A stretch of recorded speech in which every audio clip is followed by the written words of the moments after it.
Could you introduce yourself for us? Okay. I'm Pat Everette. I live in Concord, California. My husband and I and son and daughter moved here in 1985 after he retired from the Naval Weapons Station. Turned out that he really loved serving on submarines and serving with the people. He said they were the best people in the world, best caliber he ever served with. His squad of men placed first in the nation from all the colleges in marksmanship, and the second year they placed second. And then he kept in contact with many of them over the years. The second tour of duty, he took his oath of allegiance to the country and the Navy in the harbor, in Tokyo Harbor, on the destroyer USS Hopewell. Then returned, and then he served for 4 years on the USS Bauer, DDE, oh dear, I forgot the rest of it. Anyways, destroyer Bauer for 4 years. He loved to laugh, and he had a big belly laugh. And when he laughed, it he'd light up the whole room. He didn't laugh often, but once in a while he would. But his motto was God, country, and then home. So God was his. He was very, very devout. His dad was a Lutheran pastor. His dad was also poet laureate of Alaska, and wrote boxes and boxes and boxes of poems, and those have now been archived in the University of Alaska, Fairbanks. He was, of course, a football player. He was a wrestler, and he was a really good. He was a wonderful Christian, good man. He was a deacon on the destroyer Bauer. He was a deacon and conducted Sunday services for the shipmates. And then this photo here, what is this from? Well, this is his 40th high school reunion in Sweet Home, Oregon. Whoops, and he's the one wearing the suit, I guess. Yeah, right there. Oh, wow. My brother is here. Bill was killed when he was 22.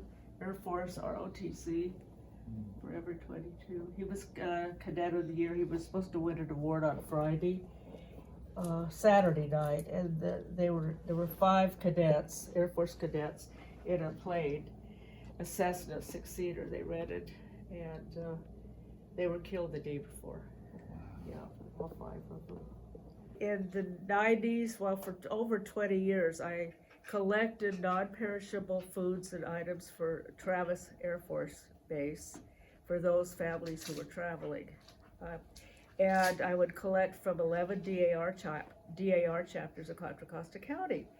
And I had an 85 Buick, which my grandson wrecked about 2 years ago. But anyway, the front would be filled, the back seat would be filled, and the trunk would be filled with items every month or every other month. And I'd take them to Travis Air Force Base for those who were traveling, military personnel. I did that for 22 years. And I volunteered at the VA in Martinez on 2 Wednesdays a month for almost 4 years, and would bring cake, cookies. I would go to the grocery stores and ask for day old for the veterans. And on Wednesdays, I'd unload the car, make coffee, and decorate if there were seasonal parties with tablecloths, and we'd have sing-alongs, and Wednesdays would be fun for the veterans who were there. And Wednesday was the day where a lot of the World War II veterans had counseling, and they would come down in tears, and they'd still be sharing events from World War II and sharing foxholes and seeing buddies murdered next to them and killed, and they would really be upset. So I tried to make Wednesdays a special day for them. Yeah. And then I interviewed World War II veterans for almost 15 years, 97 men and I think 29 women, and all but one who I know about have died now. They've heard taps forever. So That's amazing. But it was a labor of love, and I met so many wonderful people. He was a prisoner of war for 4 years. And when he went in, he weighed 145 pounds. And when he came out, he weighed 88. Wow. And he had 2 canes to walk with because he couldn't walk. He would have died within a week. Yeah. They were starving and beating him. But, okay, my husband's in here too. Oh, they all have wonderful stories. Yeah, he was on the USS West Virginia, took 9 torpedo hits. It took me 3 years to have his medals. They were burned in a house fire in Concord.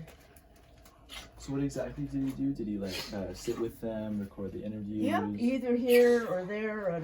We met at restaurants. She was a pilot in Texas for a long time. And she was a lieutenant, and her husband was enlisted. And he said, "Does that mean I have to salute you?" You know. And she, oh my gosh, she was fascinating. She was probably about 4'11", and I met her at an SAR conference, Sons of American Revolution, up near Sacramento. And I interviewed her in the hallway at the Hilton, and she and her husband had died. They lived up in Reading, and he died. He was General Eisenhower's supply officer for the Army troops. Wow. And she met him. She went over with 5 women, and they anyway, she ended up working. She was one of 6 secretaries working for General Eisenhower. And she had all the recorded D-Day advances, all of the Normandy tapes, all of the plans, the D-Day plans, and she had them at home after the war. And after her husband died, and after she died, they were presented to the Eisenhower Museum. That's amazing. Yeah.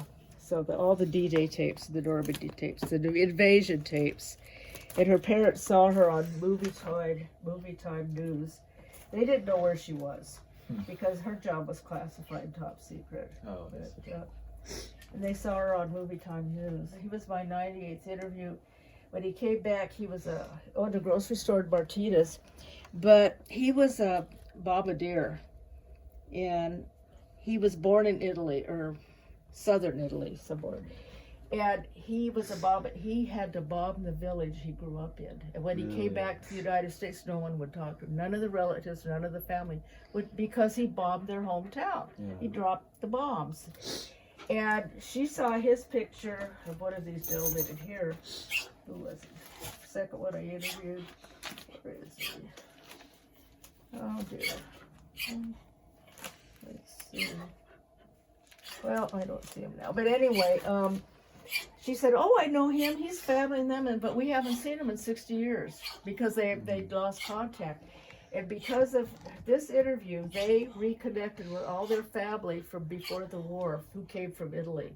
Wow. And they had a huge family reunion down. That's amazing. In Hayward, I think it was, in Fremont area. That's amazing. Yeah, it was a labor of love.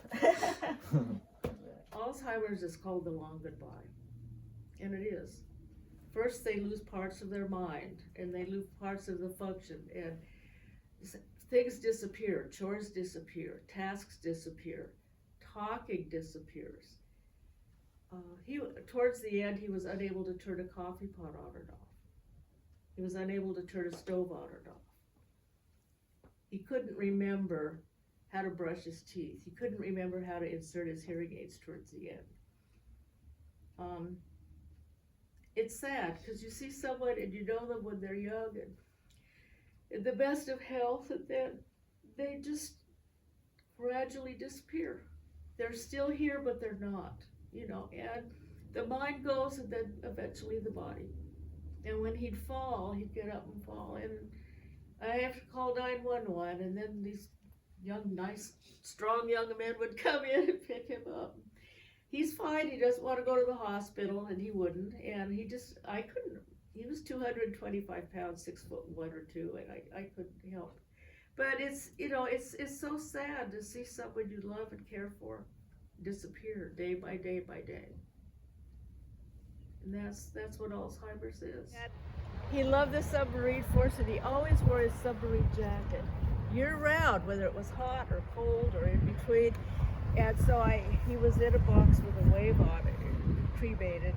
And I asked Tom, who was the caretaker at the cemetery, I said, "Would you please button his jacket so he could stay warm off the ground?" So his favorite jacket, his favorite doggy, and his favorite roses went with him. You know, and then he has an ocean view for the rest of his life, and he has the Olympic Mountain view in one direction and the Straits of Wanda view in the other. That's amazing. It's his final home, and it'll be mine too someday. So, yeah, I'll be home with my mom and dad and my two brothers too. Yeah.